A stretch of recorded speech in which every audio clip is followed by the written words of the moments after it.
하나님께로부터 상세히 지시를 받았습니다. 그것이 본문 2절이나 20절까지 기록된 내용으로서 바로 유월절의 규례입니다. 그 유월절의 규례, 즉 어린 양을 어떻게 잡아서 어떻게 먹어야 하는지, 무교병이나 쓴 나무를 또 어떻게 준비해야 하는지, 그 남은 것은 어떻게 해야 하는지, 또 그런 유월절의 규례를 지키게 하는 목적이 무엇인지, 그것을 단 하나라도 제대로 지키지 않으면 어떤 두려운 결과를 초래할 것인지 대하여서 그 얼마나 구체적이고 자세하게 하나님께서 말씀해 주셨는지는 그 유월절의 규례가 무려 19절에 이르는 긴 문단에 기록된 것만 보아도 정세히 알 수 있습니다.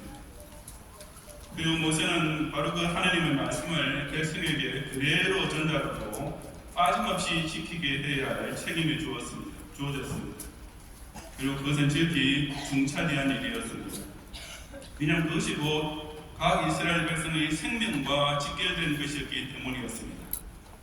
만약 그 하나님의 말씀이 전달 잘못되거나 혹은 듣고도 지키지 않는 사람이 나타나면 그 사람은 출애굽 구원은커녕 바로 그날 밤에 여호와의 사자가 애굽의 장자들을 칠 때 그 칼에 같이 죽게 되는 것이었습니다. 물론 모세가 그 사명의 중요성과 심각성을 모를 리 없었습니다.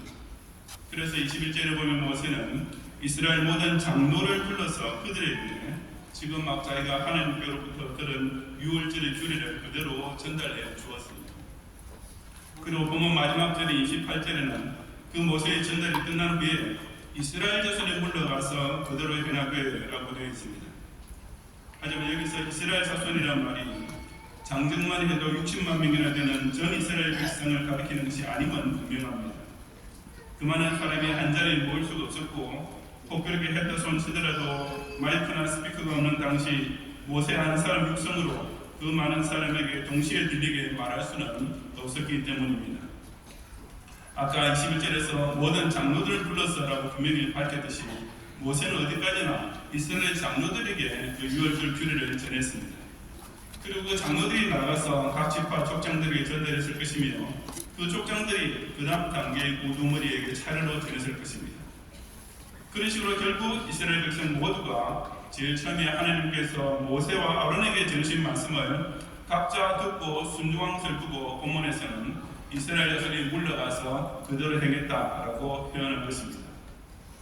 그 결과 28절 하반절에는 그 60만 명의 이스라엘 장정 중 단 한 사람도 빠짐없이 여호와께서 모세에게 명령하신 유월절 규례를 그대로 행하는 완벽한 순종이 이루어졌던 것입니다. 이것은 오늘날 명령지휘 계통이라고 부르는 것이 이스라엘 공동체 안에도 존재하고 있었음을 의미합니다. 존재했을 뿐 아니라 그것이 얼마나 엄격하고도 효과적으로 잘 운영되는지도 알 수 있습니다. 왜냐하면 그 60만 명의 이스라엘 장정 중에 단 한 명도 유월절 규례 중에서 단 한 조항이라도 잘못 지킨 사람이 없었기 때문입니다. 그 수많은 백성 중에서 단 한 명도 출애굽에 실패한 사람이 없었던 것이 분명하기 때문입니다. 그리고 그것은 곧 모세가 하나님께로부터 받아서 장로들에게 전달했던 유월절 규례가 전 이스라엘 백성 한 사람 한 사람에까지 빠짐없이 전달된 동시에 한 명도 실수하거나 불충하지 않고 그 규례대로 정확하게 지켰음을 의미합니다. 그래서 그는 명령지휘 계통을 두고 영어에는 chain of command, 즉 명령의 체인이라고 하는 것이 아니겠습니까? 체인이라는 것은 그 중간에 단 한 개만 끊어져도 체인으로서의 기능을 완전히 상실합니다. 그렇게 되면 그 체인으로 연결되어 있던 두 개의 톱니바퀴 사이에 아무런 힘이 전달되지 않고 결국은 그것이 무슨 기계든지 간에 쓸모없이 되어버립니다. 그것이 자전거라면 아무리 페달을 밟아도 앞으로 나가지 않을 것이고 그것이 군대의 지휘 계통에서 일어난다면 사령관의 명령이 하급부대나 일선병사에게 전달되지 않게 되어 병력의 손실이나 부대 전체의 패배로 직결될 수밖에 없습니다. 그런 까닭에 군대뿐 아니라 어떤 조직 단체에서든지 간에 그 명령 전달의 체인, 위기의 질서의 체인은 그 중간에 단 한 군데도 끊어짐 없이 항상 완벽하게 이어져 있어야만 합니다. 광야교회가 그랬듯이 이것은 오늘날의 교회에서도 어김없이 적용되는 철칙입니다. 개혁주의 장로교회에서 그 명령주의 계통의 핵심에 해당되는 것이 바로 말씀을 맡은 장로, 즉 단임 목사의 운동권입니다. 하나님께서 직접 말씀을 들었던 모세가 오늘날의 지교회에서는 단임 목사에 해당되며 그 단임 목사의 가르침과 지도를 100% 그대로 따르고 순종함으로써 결과적으로 교회는 진정 성경 중심의 교회가 될 수 있는 것입니다. 그 과정에서 매우 중요한 일은 바로 교회 내의 지휘계통을 통해 그 단임 목사의 가르침과 지도가 각 성도 한 사람 한 사람에게 정확하게 그대로 전달되어야 한다는 사실입니다.